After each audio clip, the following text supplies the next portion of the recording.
Hello and welcome to Westwind, an audio podcast about cancer, technology in medicine, and policy issues. I'm host and medical oncologist Dr. Jack West from the City of Hope Comprehensive Cancer Center in the Los Angeles area. You can find Westwind material at BeaconMedIC, one word.com, at iTunes, or just about anywhere you get podcast content. I would just ask that you show your interest and support by subscribing, commenting, sharing by telling friends and colleagues in person and on social media, and rating it however you feel is appropriate. You can also share your ideas and opinions by emailing us at westwindpodcast@gmail.com. I'm very happy to be joined today by Sarah Mojarad, who is a lecturer in engineering, writing, and medical education. She holds faculty appointments at the Viterbi School of Engineering and the Keck School of Medicine at the University of Southern California here in Los Angeles. Her areas of expertise are in social media, misinformation, science communication, and online professionalism. And she's created a number of new initiatives that aim to improve the communication skills of students and researchers in science, technology, engineering, mathematics, and medical disciplines now. So, Sarah, thanks so much for taking the time to join. Hi, thanks so much. Happy to be here. Let's start with how you got to this point. Now, you studied psychology and communication at Boston University, is that right? Boston University in Northeastern. Yeah. And were you interested all the way back, more than a decade ago in social media platforms as a kind of academic discipline, or did that kind of happen by accident along the way? Because I know that at that time, there must not have been a lot of actual study of Facebook or things like that at that point. So it's interesting that you asked that, because when I was in my graduate program, I had chosen the specialization in business, and over time they had eliminated that program. And so I had to pick something else to substitute it, and they were offering this new area in social media and online communities. So I kind of stumbled into this and I fell in love with it. And I revisited some of the coursework that I had done. And what's interesting is not much has changed. The principles and the concepts have still remained the same, even though the platforms have obviously evolved and our focus as a society has shifted away from things like Facebook. So yeah, my interest just kind of came out of nowhere and I fell in love with it. Because we're all using this technology, whether we like it or not. It's really influenced society and how we interact with one another. So I'm originally from the Southern California area. And when I completed my studies out in Boston, I returned to Southern California. And from there, really developed into where I am today. And it all started at Caltech. So I can go into that a little bit if you're interested. I am, but I'd like to know, so when you came back here, was it with a position at Caltech in hand and an idea of what you would do, or did you come back to Southern California and then assess the options and find your way to Caltech after settling on the area? I found my way over to Caltech, and before I started working there, I was actually in industry working at a video game advertisement firm. And my focus was in social media, and the metrics that we were gathering was all around, esports. So there were these teams that would play World of Warcraft, and my responsibility was to monitor their gaming activities and devise social media campaigns around their activity. So that experience, I think, helped me a lot. I was in that position for about a year and then decided that I really wanted to return to academia. So that's when I moved over to Caltech. And so tell me how your coursework, the course that you really pioneered there, came about and was, I think, kind of a springboard for everything that's followed in your career. It really was. So I partnered with a chemical engineer there. His name is Dr. Mark Davis. And we were thinking about communication and how it's taught in higher education.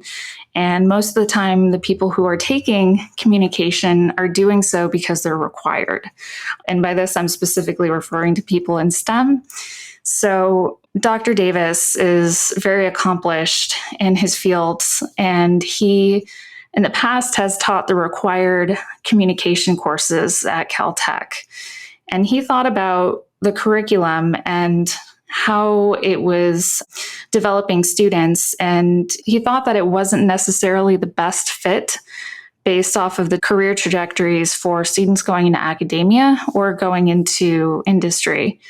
We use communication in everyday lives, whether it's, in either one of those pathways. And he felt that these courses really needed a revitalization.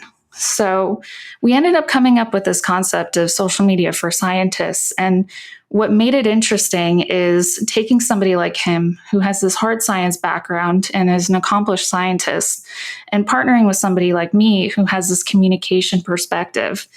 And what we put together was this course, Social Media for Scientists, and it was immediately a hit. So the way that we've approached it is to really put together these modules that focus on not so much the mechanics of social media, but the ways you convey information. So we approached this, and I created these different assignments that encourage students to work on their writing and how to convey information to non-technical audiences and how to be concise. And then we also had some components of it that dealt with oral communication as well. So just to give you an idea of one of the assignments that I do, and this class was with PhD students and undergraduate students, all of which had lab experience. I asked the PhD students to distill their research into one tweet. And so this was back when Twitter was 144 characters. So being able to do that was a very tough assignment for them. And so I had one student who said that it was the most difficult assignment that he had at Caltech. That's amazing. I think actually that just dealing with 140 characters and distilling down your work, your ongoing career focus to that is certainly a challenge. But I remember looking at the Caltech application as a high school student and realizing I was out of my league when I was, totally intimidated that they had a full page for your major international awards in science. So I could have filled that with less than a line, I think. So, but that's quite impressive. And I'm interested, you say that it was very well received. Did you have detractors either among faculty or students ever saying that, social media, you're talking about cat videos or, connecting with your high school classmates, but this is not a place for scientific interchanges or promoting career efforts. So how was that received, not just maybe by the people who took the class, but those who were less selected? Interestingly enough, we had a lot of support on campus, especially in the chemical engineering department. So I was really pleased with that. There was a little bit of pushback when we were getting it through the various committees, but even that, it was very reasonable in explaining our case and our position. People started to understand the value of it.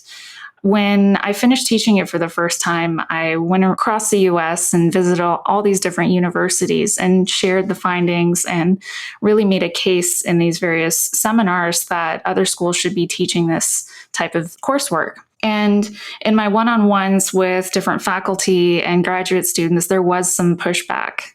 And most people took the position that time spent away from the bench is time wasted, which is something that I heard frequently back in 2016. Still here today, but less and less. Yeah, I was interested because I have seen that even though your 2017 is not that far back, my sense is that there's been more and more receptive interest in social media as an important tool, at least in medicine, just over the last 2 or 3 years. So I think that this is kind of happening in real time. And So you're kind of building on that momentum and hopefully not experiencing the same resistance you might have even just a few years ago. Yeah, the medical community has been very receptive to this. I think that medical schools are still a little bit behind in trying to figure out where they can fit this type of training into their education, but that's understandable. Medical school is just jam-packed with all these different things that students must complete to prepare for, step one and other various steps along the way to becoming a physician. Absolutely. So let's talk about what led you to USC and your pivot into working with more medical professionals, medical students. I know that you aren't doing that to the exclusion of engineering or science, but what was the catalyst for the move to USC and your more direct role in medical training? So I moved over to USC because I saw that there was a lot of opportunity there in ways that simply wasn't available at Caltech. And by that, I mean USC has a world-class college in film and also in communications. So those types of things were very appealing to me. And there was opportunity to expand beyond one course. So I connected with the dean of Viterbi School of Engineering. He loved the concept, and I was recruited over to USC. What was interesting is originally my appointment was between the School of Engineering and the School of Communications. When the dean at the medical school heard about what I was doing at Viterbi, he said, I want her to build a program up here. And so I was a little bit intimidated, having not worked with medical audiences at that point, but I just dove in, tried to understand the landscape of how physicians were using this technology and how medical students were presenting themselves online. So from there, I built out these case studies and started teaching students. And what was amazing is I had tremendous access. Somehow I was able to work with students in these small group settings and workshops that were 2.5 to 3 hours long. And I also had access to the entire 200 students in 1 hour lectures and things like that. I know you're active on Twitter and YouTube and Instagram and very likely some other platforms. Are there different platforms that you see as better for some professions, some specialties like engineering compared to medicine, or maybe even different ones for different medical subspecialties? Or is it perhaps largely a function of where your colleagues already are so that you benefit from social networking effects? I think there's some of that where the audience is, but also how people prefer to communicate. I've seen some interesting cases where, scientists have been very successful on live streaming apps like Periscope and Facebook Live. So it really depends on that and also the audience that you're trying to reach. Now, one issue is that when you're out on social media, very often you don't control the entire audience. In other words, you can be perhaps thinking that you're reaching out to your physician colleagues, but your work is often available to be consumed by the lay public, whoever. And do you think that that is essentially a feature or a bug with something like putting information out on Twitter and, intending to engage in conversations back and forth with your colleagues, but having it be available for anybody from all different backgrounds? Well, that's an interesting question. It's a very specific question. So, did you have anything in particular in mind, a certain situation that you've been in where maybe people outside their expertise have entered into the conversation and you weren't anticipating it? Because it kind of sounds like that might have been the case. Well, yeah, if that seemed like a guess what I'm thinking, I don't necessarily mean it that specific, but say you start talking with colleagues about the results of a trial or the merits of this treatment or that treatment, and the patients may feel differently that, say, a debate around whether a treatment is of appropriate value for its cost. That it's an interesting challenge to have a totally different perspective. I wouldn't say it's a wrong thing, but obviously we all come in with our biases, and physicians come in with their training and their perspective, and patients have their own bias that is different from what you would feel if you didn't have that illness in question. And I know you also are working on and talking about misinformation, and so you're having people who are maybe zealous believers in something that you are trying to dispel belief in. So I just think it's a challenge when you put yourself out there and it's just can be picked up by anybody. I think you personally, whenever you put out a courageous view of trying to inform people about misinformation, you're prone to, say, get attacked for that. Absolutely. I think that it's a benefit, and also there's risks associated with putting information out there and not knowing who's going to stumble into the conversation. In a lot of ways, that adds to the richness of the platform to be exposed to opinions that you normally wouldn't in day to day and interacting with colleagues. But yeah, there are definitely some drawbacks to it. I have to say, though, from the positive position, when putting out ideas and sharing different lesson plans that I've taught before in these tutorials, the feedback has been amazing, and it's led to opportunities that I wouldn't have had available to me had I not put out my ideas. But in terms of the misinformation stuff, it can be problematic. It can be very scary if the conversation is about something like vaccines or GMOs, where people have very, very strong opinions and it's very personal to them. So I try and advise people to know the conversation before they enter into it. And sometimes that's not going to be possible, but a good rule of thumb is to review hashtags and review different key statements and keywords before engaging in a new topic. And to be honest with you, sometimes I actually intentionally enter into some of these conversations knowing that there's going to be pushback. But in order to expand my current understanding of misinformation and also to inform lesson plans that are about online harassment, I try and be intentional, but also strategic about it. I just wonder if you really need to be thick-skinned before entering into a discussion about Goop and Gwyneth Paltrow's promotion of jade eggs or whatever it is, and certainly anti-vax versus promoting safety of vaccines and the importance of that. I mean, this is kind of entering into the line of fire when you do that, because people have very strong opinions, and sometimes it crosses over into kind of guerrilla warfare of doxing people, where they start to share personal information about how to contact you or how to damage your online reputation. I mean, it's a real thorny issue where you can have good intentions but be wading into some very volatile discussions. Absolutely. And the people who have these opposing views, most of the time they have nothing to lose, which is very scary for, physicians who are entering the conversation, and they can easily have their reputation ruined and have all these phony Yelp reviews show up and have that impact their practice. So it's definitely unfortunate. And there's a lot of issues there that the platforms just simply aren't addressing.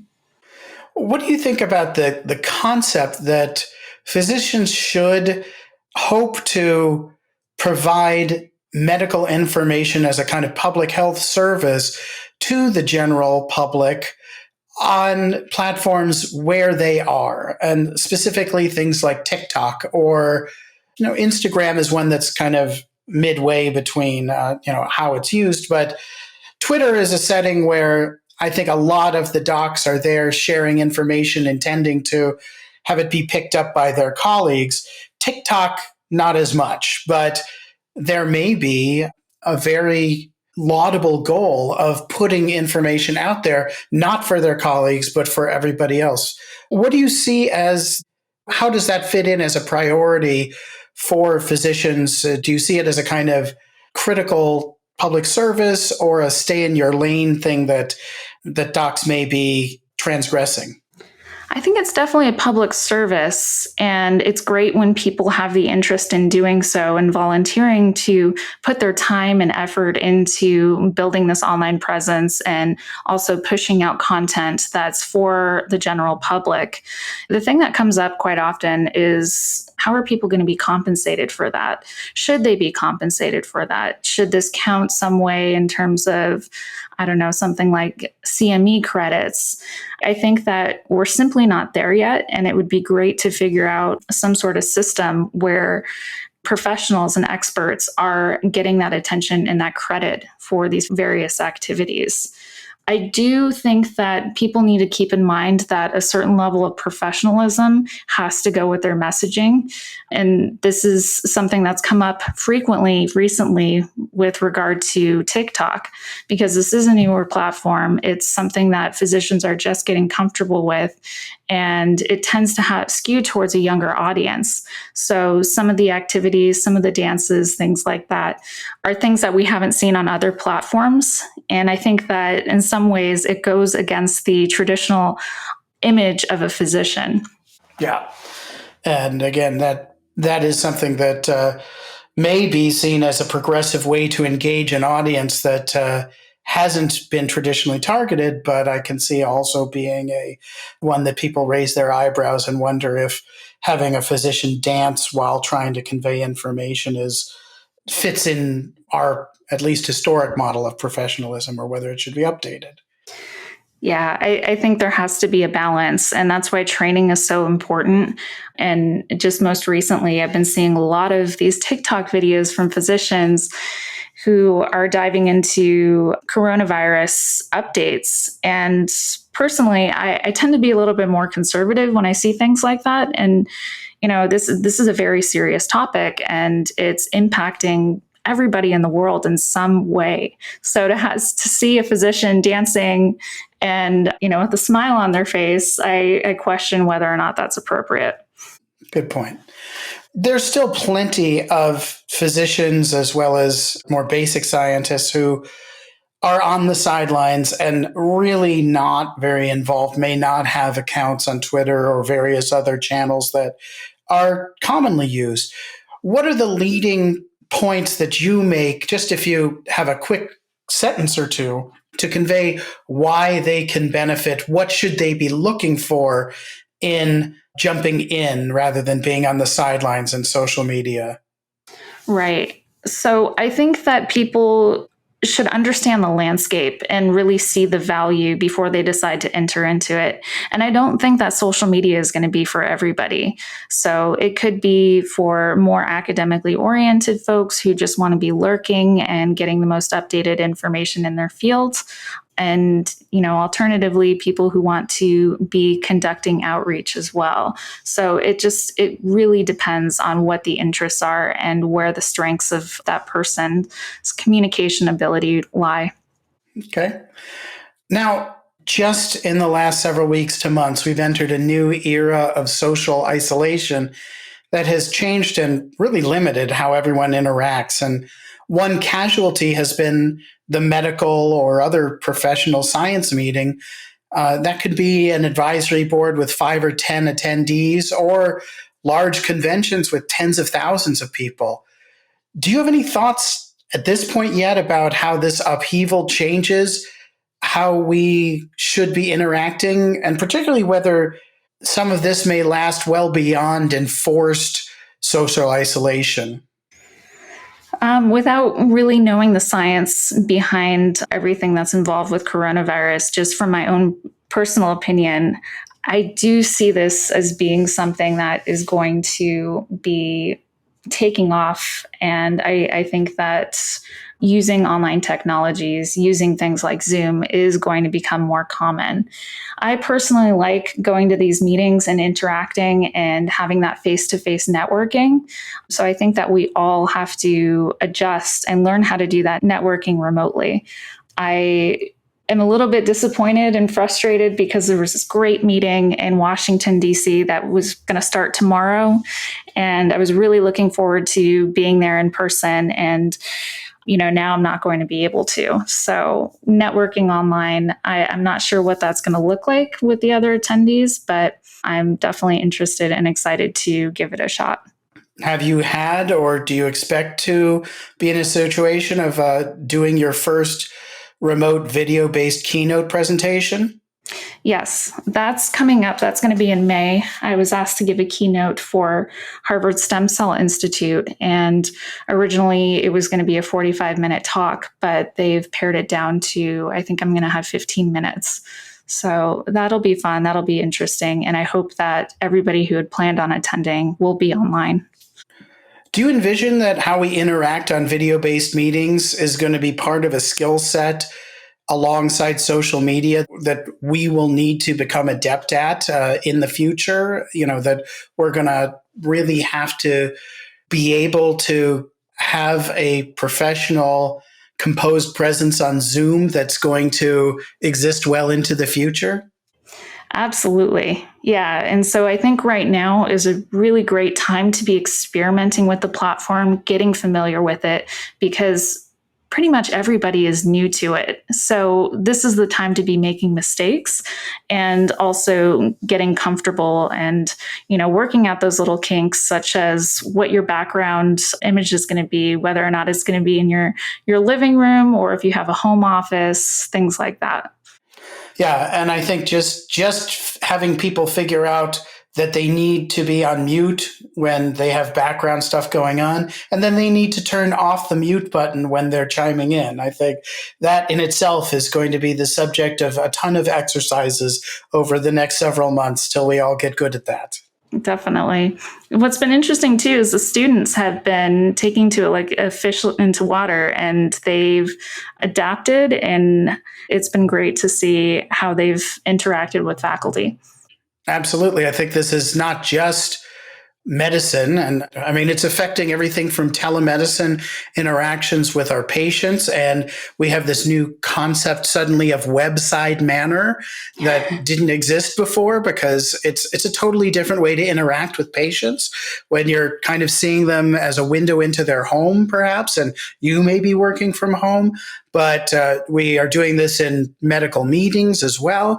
And then, my kids are all doing virtual classes in college and their schools. And it happened instantly. And so everyone's really had to do this adaptation, and nobody knows whether this is going to go back to normal at some point in the coming months, or whether we may end up with some hybrid of live time and virtual education in a lot of different settings in the coming years, not just in medicine or science, but even in, secondary school.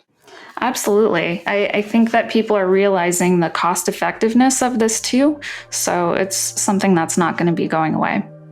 Sarah, thank you so much for taking the time. I enjoyed the conversation. I look forward to seeing how the field evolves and learning more about the work you're talking about and doing. Thanks so much. Thanks for listening. The West Wind Podcast is a Beacon Medical Interchange production with sound engineering and distribution by Mark Lindsay of Talking Speaker. We hope you'll be motivated to subscribe, whether at BeaconMedIC.com, through iTunes, or through another podcast service. Please also rate it, and I hope you'll be inclined to tell friends and colleagues in real life and on social media. We're always happy to get your suggestions and other input at westwindpodcast@gmail.com. Talk to you again soon.